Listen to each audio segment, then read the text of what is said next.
Hi guys, I'm out again for another wild camp and a wander in the Northumbrian Hills, and I'm in a place called Kyloe Woods, right below Kyloe Crags.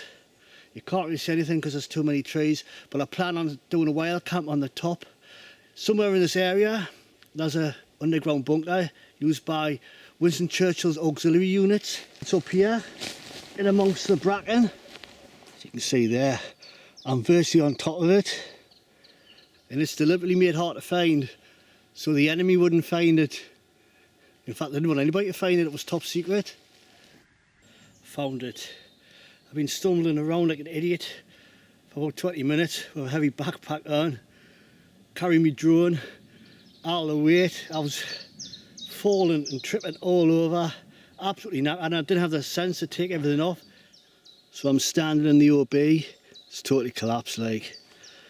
And you can see part of the corrugated roofing down there, and below that you've got the brickwork, and there would have been a doorway through there, and that's your escape route. You've got the pipe coming up here, which would have allowed, oh, it goes up here, doesn't it? It comes up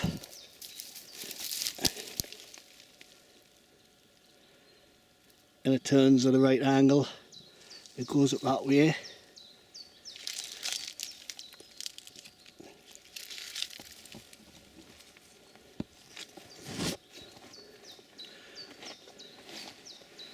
Go to the other end. This end there should be a doorway in and a trap door which led out, up and out. Yeah. Absolutely destroyed, isn't it? Just caved in. I'm at the end of the OB where the bolt hole is, and you can see it's totally, you know, falling in on itself. It would have come around here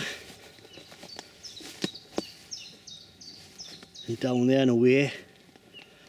And the path is only about 20 metres away, and they would have, if they were pursued by the enemy, they would have had to, this would have been their last, well, their only way to freedom. Hopefully they got away and didn't get captured, but it never came to that.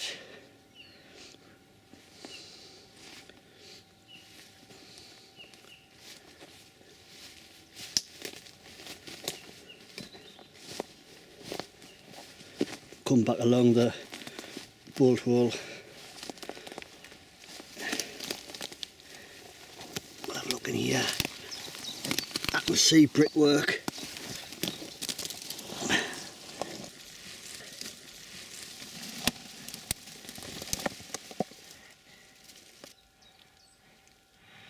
Not safe to go down there, like, basically it's just collapsed. And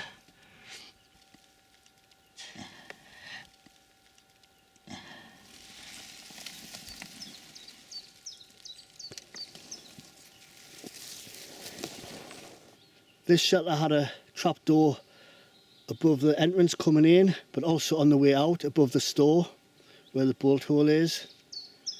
So it had two, I don't know why it needed two, like, but they had to use explosives to blast the rock to build this. Couldn't dig it out by hand. So basically I'm standing where the roof would have been. Doesn't look as wide as some of the other ones, but they were a standard construction elephant type shelter. The auxiliaries were just local people who knew the area well, farmers, gamekeepers, poachers even. They would have been the perfect people for this type of warfare. They were guerrilla fighters, and the weapons they would use for close hand combat are anything to get their hands on. Homemade garrots, knuckle dusters, truncheons, even carpenter's bradawls, sharpened, so, you know, at close quarter they could do some damage. Just knives that you get found from butchers, that their own sort of knives. The weapons they would have had in the beginning were just shotguns, and they were given, you know, solid shot cartridges instead of the buckshot that they had. and then later on they got, you know, more exotic weapons. You know, Thompson submachine gun. They were the first units in this country to get them, and they were from America. I think each patrol had a sniper's rifle as well. It was .22 caliber, and I think it was silenced, but I think the telescopic sights were quite primitive. They were prone to needing adjusting regular. But, you know, it's not a very nice thought, but even the British people would have been assassinated. Anybody who collaborated with the enemy, even the chief constable, who would know too much, he'd know who the patrol members were, and he would know the patrol locations. So even though he wasn't a collaborator, he would have had to have gone. You know, they would have had to get rid of him. It's actually shocking when you think about it.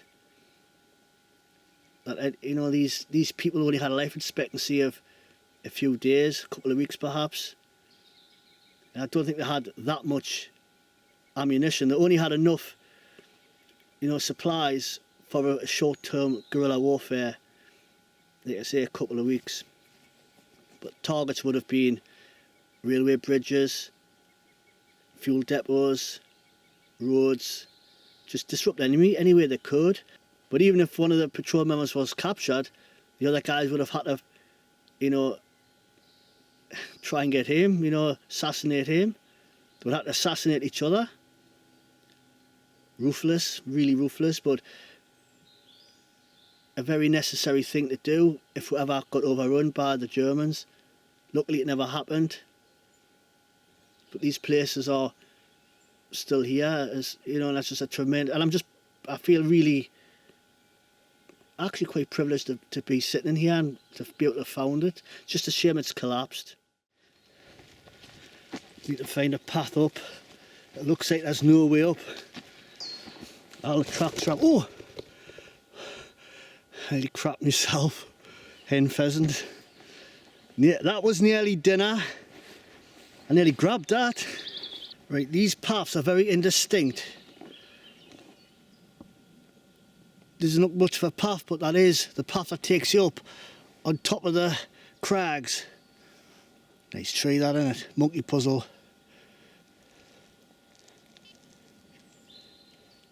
As you can see there, I'm in a bit of a junction. I can either go right or turn left, and that takes you up onto where the Iron Age hill fort is.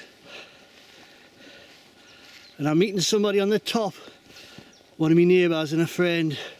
I don't think you've met him before. Chris. He's also known as the Northumbrian on YouTube. I think he's got a couple of videos up. He's got at least one, I know that. He just started off, like, so I'll be meeting him later. So maybe subscribe to his channel. Tell him to kick him in the arse and say, hurry up and get another video uploaded. Oh, we're there on the top. That looks like the top of the crags up there.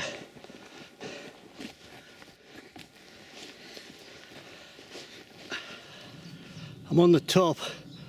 Got some tantalising views of the sea over there. Well, we're on the edge of the fort, and I believe that could be one of that ditch there could be one of the ramparts. I think there was two that enclose this. This whole area on the top is the Iron Age fort, and you can understand why they built that home here. Beautiful views. Well, that's the fort up there. That's the crag. That's the path coming in, and I've sort of got the views. Well, I found somewhere to camp on top of this ancient Iron Age hill fort, and I've just been joined by somebody here, the Northumbrian, and he's from Northumberland. They're in amongst these monkey puzzle trees. Goodness, what they got here, like, I don't think they're native to this country. And now they're protected, you can't like chop them down. Gear wise, I'm just Mr. Minimal again. Just got me LK35. Got me 3-season seating bag. Charmy bivvy. Sill top one. Thermarest. food there. Got a pillar, camping pillar from, I think it was Aldi. Was it Aldi or Lidl's? Was in here that day. It was one of them two shops. $5.99. And Chris has gone even more minimal than me because he hasn't brought a coat. He's got a sleeping bag and a top, and that's it. What size bag's that? What's that? Yeah, backpack. Yeah, it's not that big actually. Looks like a 45 litre roundabouts. It is, it had it there. It had it on a tag. That's about the size you want, because it's not huge, like. I find 35 litres is great for minimal in the summer, but you know, if you want, sometimes I'm struggling to put stuff in it. The problem is the bigger the bag, the more you'll carry. That's it. I mean, aye. To keep it lightweight, you need a small bag. Yeah. You just end up carrying the house. Basically, just past that tree line, you've got the crags and you've got some fantastic views, but it's full of sheep, and also we don't know what time the farmer comes running in the morning, so am I exposed? We're right out in the open, and here we're sheltered. These ghost bushes are everywhere, so you can't really camp on the edge of here. It's just too thick. But you have got some tantalising views.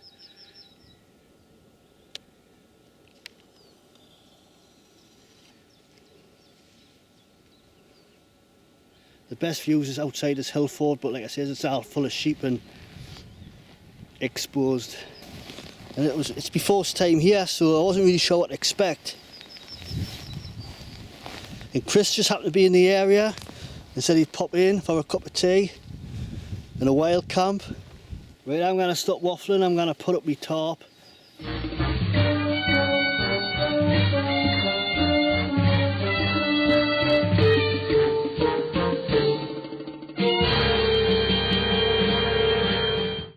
Right, that's me set up. Under the sill top one. Pretty sure my bivvy. You've seen it all before. I'll show you again. Van Gogh Venom 300.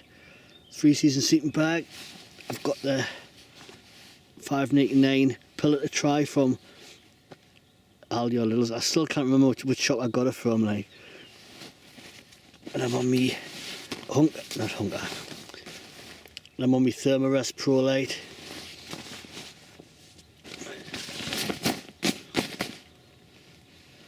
Got me drone stuff down there.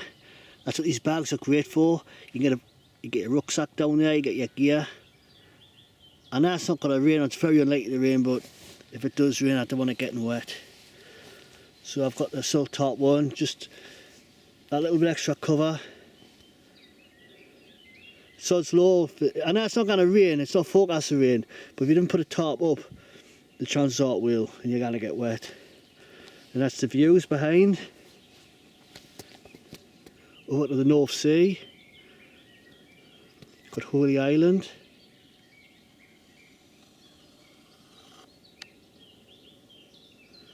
I don't know what that white thing is. It may be some kind of covering because I think they're working on it at the minute. But visibility is absolutely amazing.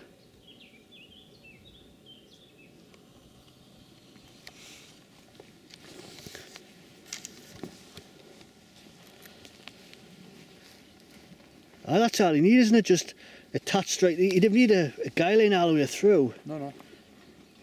I tell you what, a lot of people use bungee cords. Yeah. Well, that one's just Prusik knots. aye. So, just simple setups. You know, you can't get much easier than this. Why make life difficult when you can just do a tarp and bivvy wild camp? Shame about the views are that way, like, because you know, it would have been nice if them ghost bushes weren't there, but they look pretty. I'm going to try something different. I'm going to cook on the meths.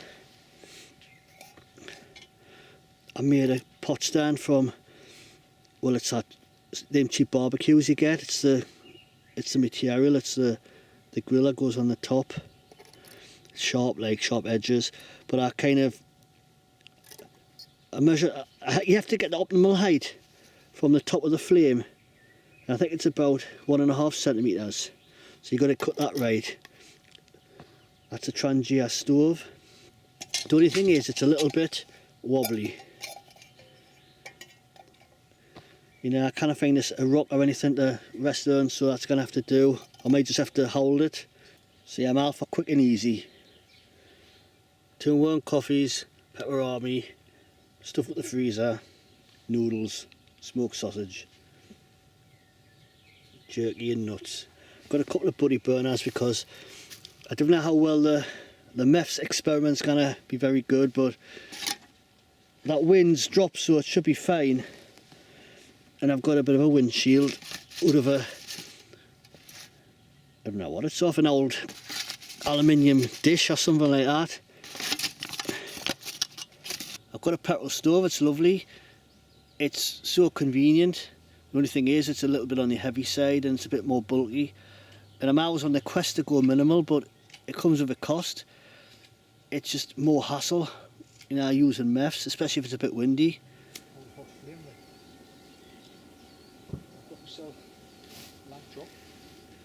You can hardly tell when they're lit. I can see the heat rising, but it's so easy to burn yourself with these things.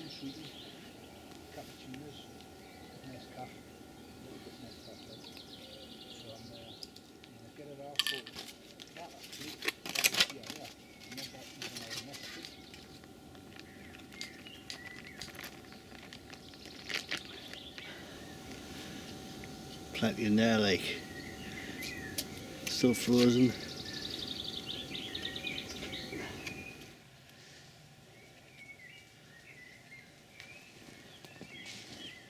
Are you managing all right? I'm getting there, mate. Cooking on gas, or literally? Cooking on gas. I think I'm going to have to man up and start bringing up my petrol stove. It's a little bit extra weight, it's a bit extra bulk, but it's a lot less hassle. More stable, heats things up quicker. The reason why I've moved to methylated spirit is because the buddy burners are just too sooty. You know, I'm heating stuff up in the Crusader cup. I'm getting a big black rim of soot, and I'm having to drink from it, and I'm getting a horrible taste, and it's potentially poisonous as well. So it's not the most hygienic way of cooking. It's not the cleanest. I'm actually quite surprised there's quite a bit of heat coming off that. Once it starts to bloom, there's a canny flame on it. I don't know whether you can see that.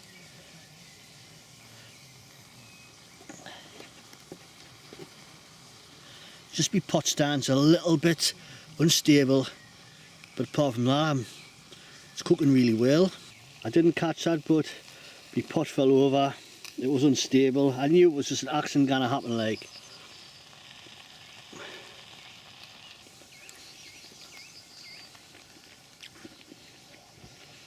Yeah, right. Doesn't stick in your throat, it won't kill you. You can hear that sizzling away over here. Yeah? You hear it sizzling away. Ah, it's lush, isn't it? That smoke will be keeping the flies away as well. Yeah. See, that's one of your ideas.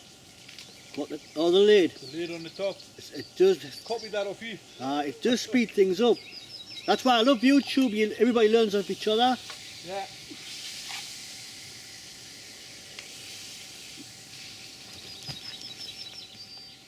Get out and do a bit of wild camping.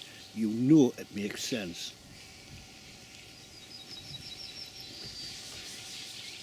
Right, what we're going to do is we're going to show you a couple of knives. This is a knife that Chris made for us a couple of years back, and to be honest with you, I've used it ever since, because even though I've got the TVS Bow Bushcraft, it's a bit longer. It's a big knife, you know, and I've never really needed to use a large knife, and I found that this was ideal. It was just the right size to fit on my sheath, to fit on my belt.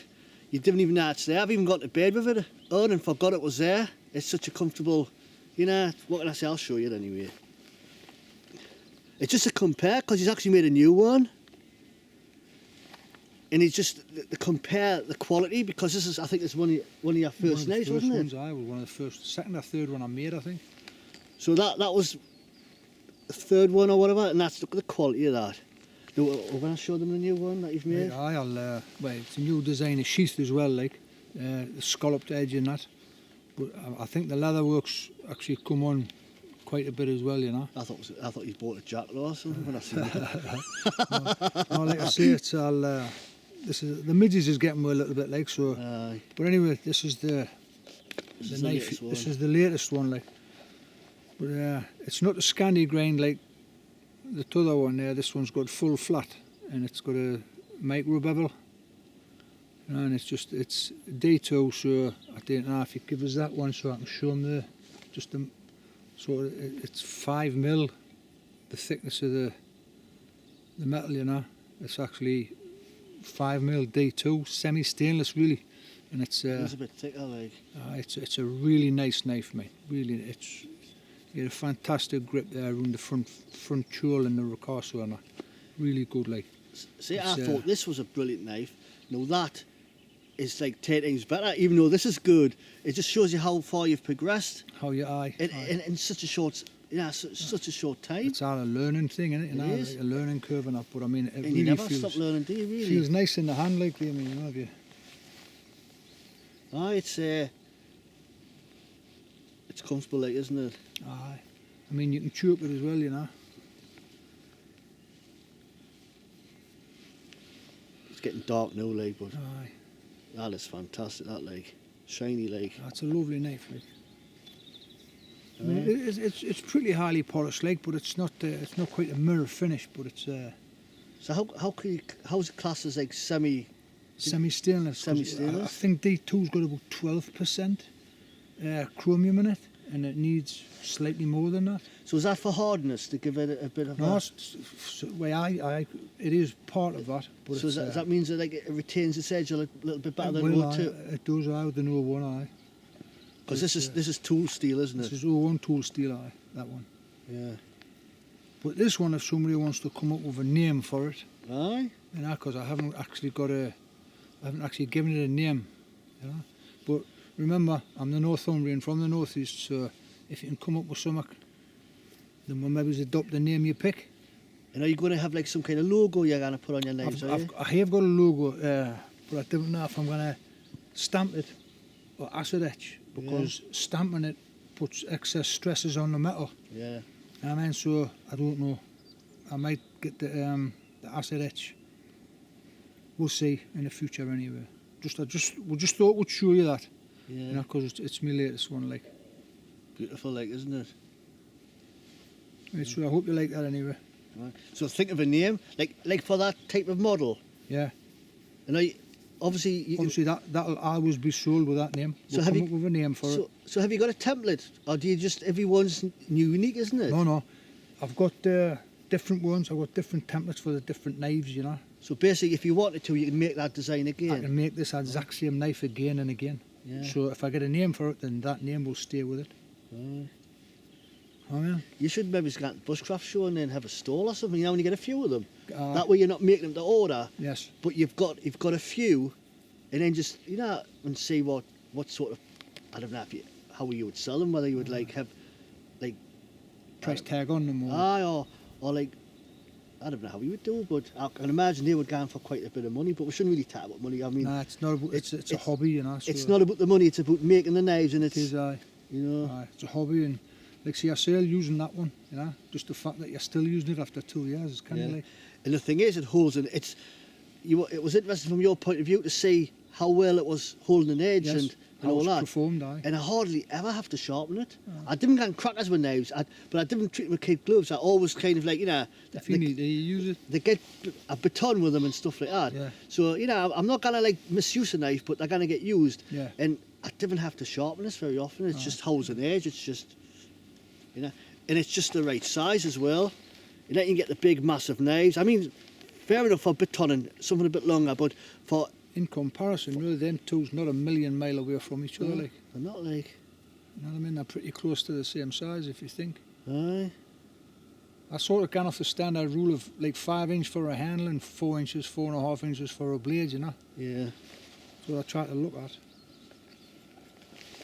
But it's a bit of a fetish, isn't it? Knives, it is. I mean, mine, to be honest with you, I would have to sell some to get my money back from what I've spent. Yeah. Now you look at £1,000 for a killing, £1,200 for a 2x72 belt grinder. Yeah. Then I bought a pillar drill, I got a metal cutting bandsaw, I bought, oh man, I mean, it just goes on and on.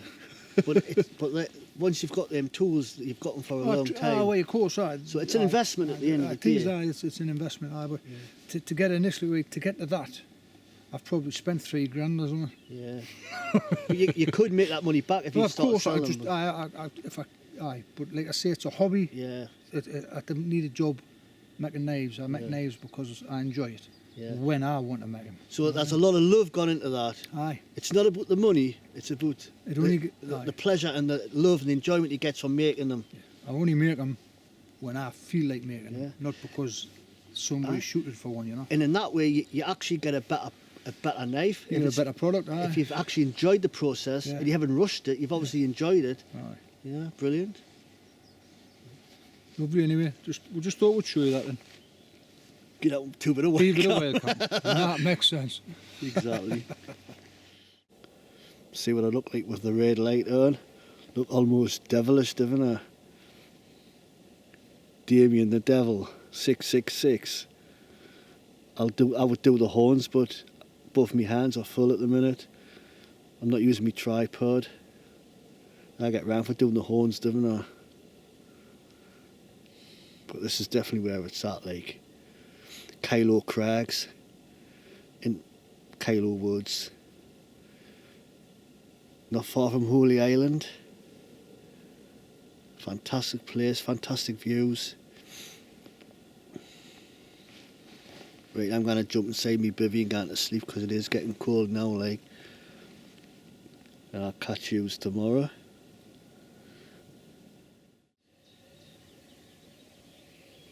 Morning, everybody.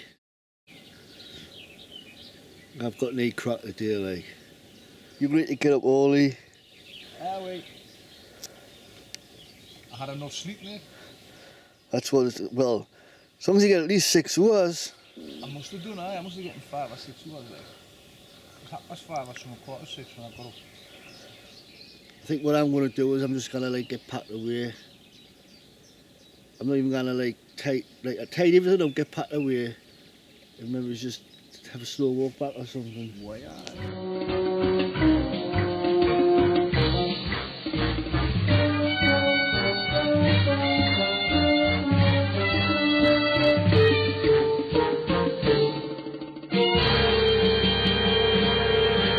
Well, that's us all packed away. The sun's about to burst through. That mist is burning off there now, and it's getting hot. Midges are coming out, so we're just going to get away. You know, I was going to say the long trek back, but we're going to go back to Chris's car. He came in from a different way, a much better way. I came in through the forest tracks, and it was a bit. Basically, I didn't get lost, but a lot of these tracks are old, overgrown, boggy, and I had to, like, scramble up the crags to get here, whereas Chris came a nice way in, nice path, and it was just a nice slope up onto the summit here. But it's a lovely place, and I would recommend coming back here for anybody to do a camp here. Like, as long as you leave no trace, this is a good spot. Like, you've got nice views of the sea over towards Holy Island. You haven't got any decent views south of the crags because it's all ghost bushes, but like I say, it's further along, you've got some canny views. You can sit on the crag edge and admire the view. So I'm going to stop waffling. I'm just going to get away, and hopefully we'll see us all on the next one. I'm like Steven Spielberg. You're like Steven Spielberg. A younger version. As soon as you come in, as soon as you wake up, like, your mind's straight into getting the best of your performance, and you know what I mean? I'm still trying to find a good solution to carry the drone around. I've basically got it wrapped up in bubble wrap and in a tent bag with a strap. It's not the ideal option, like. It's not a very good solution, but it gives some protection. things you got to do to try and make a decent video